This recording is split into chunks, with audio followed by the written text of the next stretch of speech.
Star kanina. Siya nga pala yung ano. Sis, yung ginagawa ni Star kanina, pakita mo. Parlorista dito sa amin. Sis. Yung bata kanina.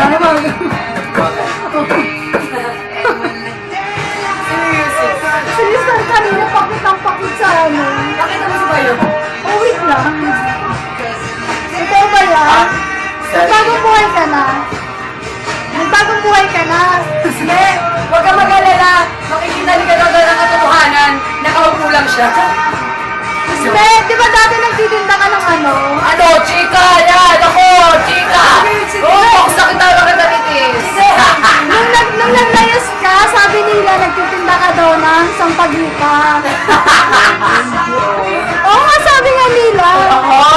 Sabi ko, sabi ko nakakawa naman si Ismi, ba't naging gano'n?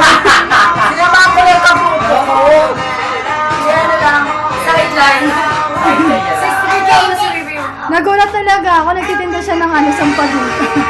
Hindi kasi talaga, pinili talaga ng kabuko ko kasi, kesa magkaroon siya, takot siya sa kama. Kaya nagtitinda tayo siya. Sabagay, kaharap pa kayo ng Diyos, no? But the point is, nagpunta ka sa pagkita talaga. Tutulog ko sa kanya kasi mabait ko sa akin. Siya lang pinay sa akin trabaho. Tapos, may sena mo kayo. Ito yung parlor ni Kuya. Saka bago ako umalis ko, nakaroon siya sa rin sa akin. Ayan, mga tambay. Nasa kami na ng gayan.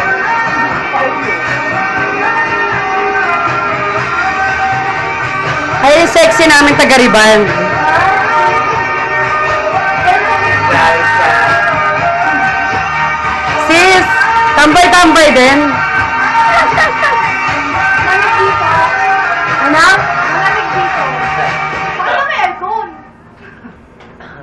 Ba't yung aircon? Wag, masisira yung kutis mo. Ako.